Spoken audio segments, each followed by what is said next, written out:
Hello friends, welcome to our channel, the India Reads. This is our charity channel and running from the NGOs. Today we are going to start a very interesting topic of history. Today we will discuss the first chapter of our past under the title What, Where, When and How. But before delivering my lecture, I want to remind you about the great and brave soldiers of India who sacrificed their life for the sake of the country or the motherland. तो दोस्तों, जैसे कि आप जानते हैं कि चीन के साथ मुठभेड़ में हमारे 20 जवान जो थे शहीद हो गए हैं। तो यहाँ पे जो हमारी संस्था है the India reads totally protested, ये एक निंदनीय घटना है। और मैं ये कहना चाहूँगा कि हमें विदेशों से आए इस तरह की सामग्री, चाइनीज से आए सामान का जो है बहिष्कार करना होगा पूरी तरह से। और शहीदों को श्रद्धांजलि देते हुए मैं उनके बारे में कहना चाहूँगा, प्रेरणा शहीदों से यदि हम नहीं लेंगे, प्रेरणा शहीदों से यदि हम नहीं लेंगे तो आजादी डलती हुई सांझ हो जाएगी। प्रेरणा शहीदों से यदि हम नहीं लेंगे तो आजादी डलती हुई सांझ हो जाएगी। वीरों की पूजा यदि हम नहीं करेंगे तो सच मानो वीरता बांझ हो जाएगी। तो धन्यवाद दोस्तों। Now we are going to start the first chapter under the title What, Where, When and How. As you know that history is an interesting topic and man is a curious by nature. जो व्यक्ति है वो स्वभाव से बड़ा उत्तेजित है।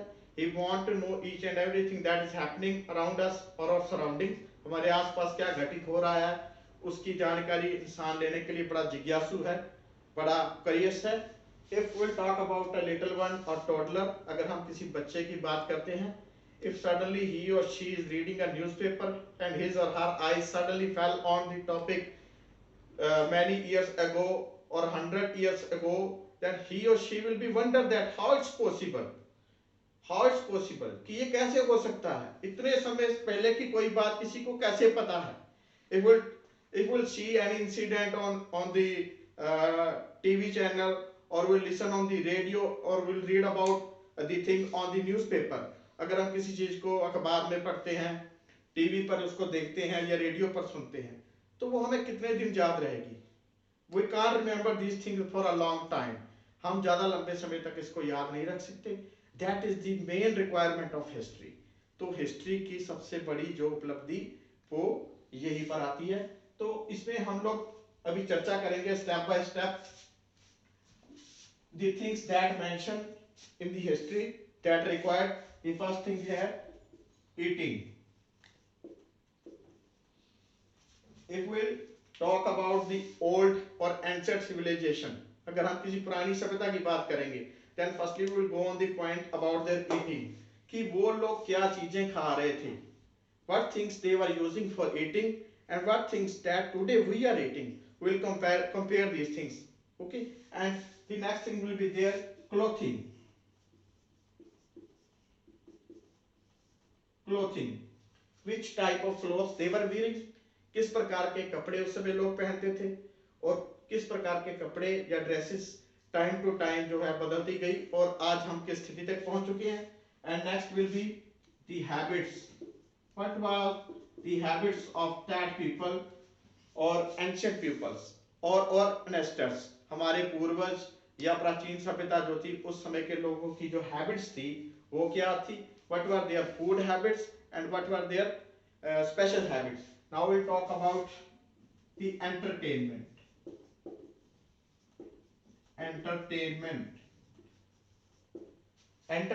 that include the different type of sports, games, indoor outdoor games etc.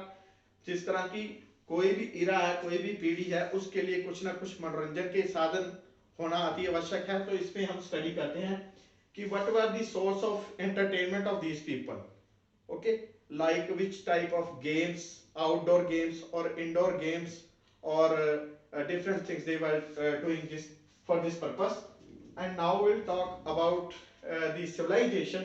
Firstly, when human being came to exist and the ancient civilizations, they firstly settled around the river Narmada at that time, because they were not a permanent settlers, they were moving from place to place for the search of food, shelter, clothing, livelihood, and also for the escape from the many epidemics or you can say that disasters, कि उस समय जो कुदरती आफतें थी उनसे बचने के लिए या भोजन के लिए या किसी विशेष कार्य के लिए उनको एक जगह से दूसरी जगह पर जाना पड़ रहा था, ये इसका रीजन था।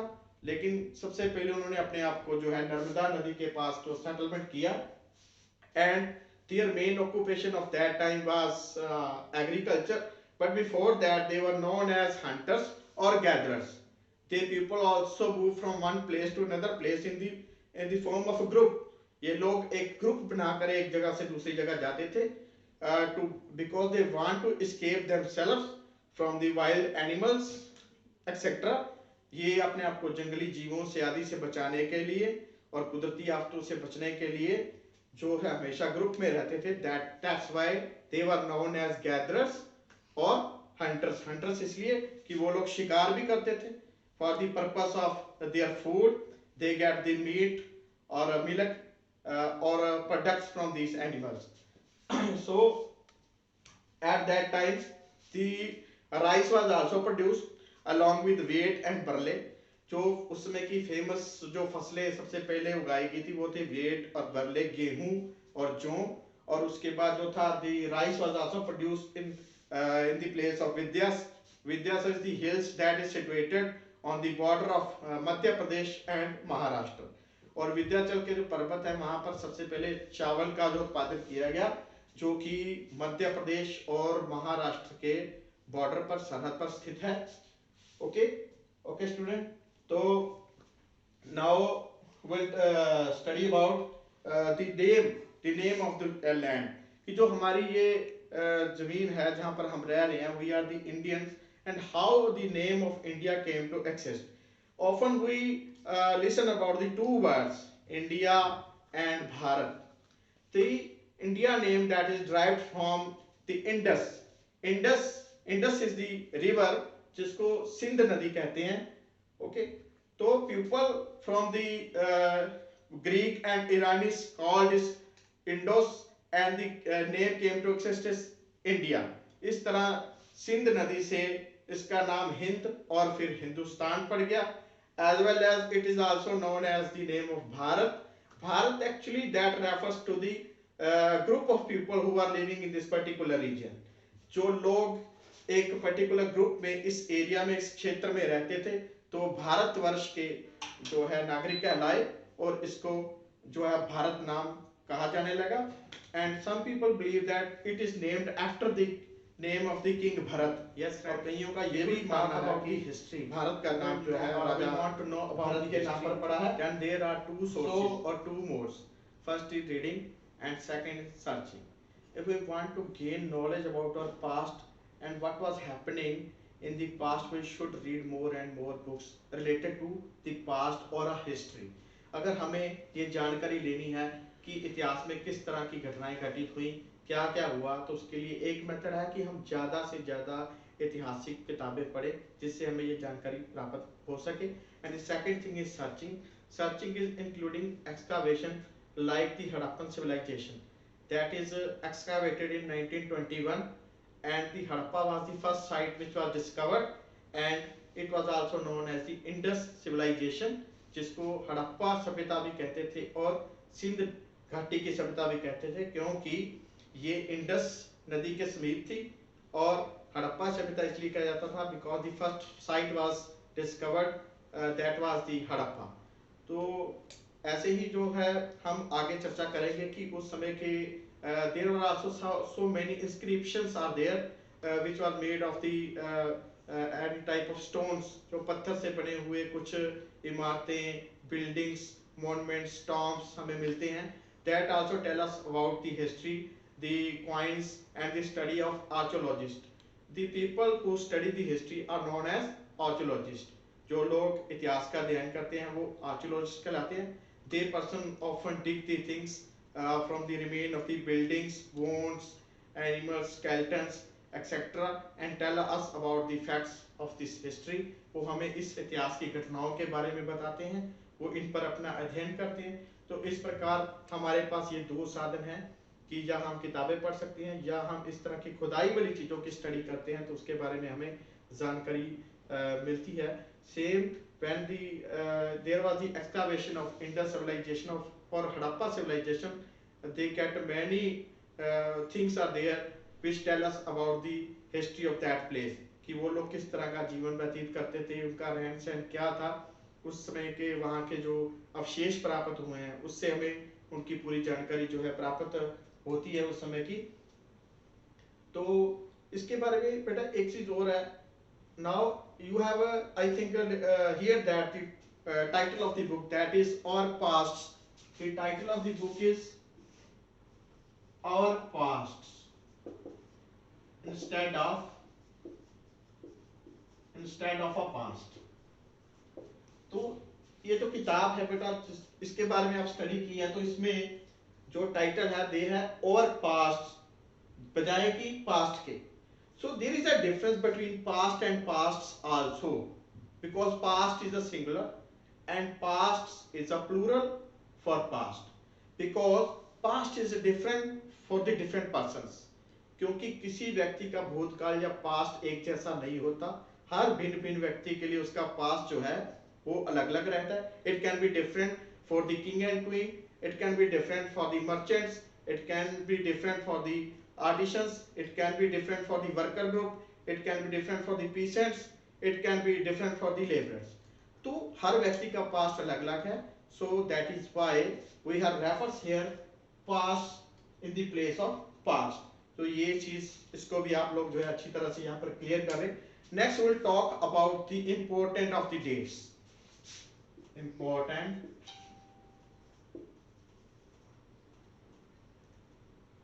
importance of dates।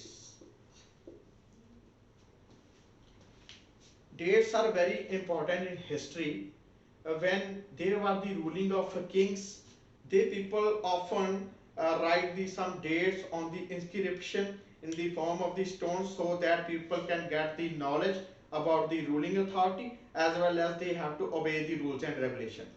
तो प्राचीन समय में राजा लोग थे वो शिलालेख या पत्थरों के ऊपर अपने संदेश छपवा दिया करते थे। उसका रीजन ये था कि वहां के जो लोग थे, नागरिक थे, वो उसके बारे में पूरी जानकारी ले सके कि उसकी जो अथॉरिटी है, रूलिंग पार्टी है, शासक प्रणाली है, उनके क्या रूल्स और रेगुलेशन है और उनको वो फॉलो कर सके। और वहां पर जो था it was also the mention about the victory of that Kings, कि उस समय के जो राजा थे वो अपनी जीत का ब्यौरा उनमें देते थे कि कोई जीत उन्होंने कब अर्जित की and what was the importance of that victory.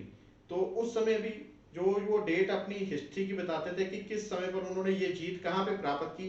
That is the main source of information जो हमें काफी हद तक हमारी मदद करता है इन चीजों को जानने के लिए।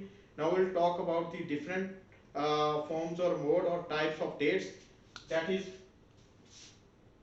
बीसी और BC that is stand for before Christ.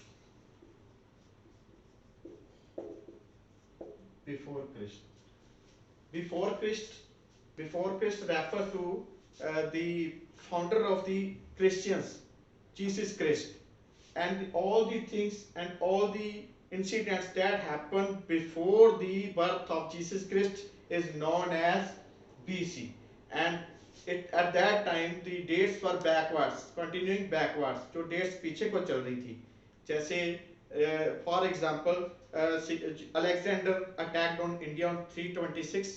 जो अलेक्जेंडर था, सिकंदर महान था, उसने भारत पे जो हमला किया था, आक्रमण किया था 326 ईस्वी पूर्व में किया था, बिफोर क्रिश्चियन में। और उसकी जो मौत हुई थी, his death was on 323 BC, और उसकी मौत जो हुई 323 BC में हुई थी, बिफोर ईसा पूर्व में हुई, यानी कि उस समय जो ईस्वी थी वो पीछे को चल रही थी। And in the form there is one more thing is there, AD, that refer to Anno Domini। Anno Domini, that is the era of or time of Lord, and the incident or things that happened after the birth of Jesus Christ is known as AD, Anno Domini। That is a Latin word which means the era or time of Lord। वो समय जो वो घटनाएं जो Jesus Christ के जन्म के बाद घटित हुई उसको एडी में कहते हैं. If we'll talk about the era, the thing that is 2005. Okay, so we can write it 2005 AD, and nowadays it is also known as CE. CE stand for Common Era. CE known as Common Era. Common Era represent the era that is common for all, and it is used in the instead of AD. AD की जगह पर हम CE भी use कर सकते हैं जिसको common इरा refers करते हैं. और यहाँ पर हमने पढ़ा था, चर्चा की थी बिफोर क्रिस्ट, जिस लॉर्ड क्रिस्ट के जन्म से पहले, और इसको BCE भी कहते हैं, before common era.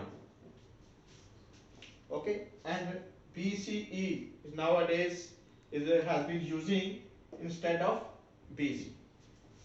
BC before Christ and BCE before common era. So these things we can also use in the history and for the reference of the important dates in the history. So students, I hope that you understand all these points, and in next chapter we'll discuss deeply. And I want to say that if you want to promote our NGO, the India Reads, so you can subscribe our channel. Thank you very much.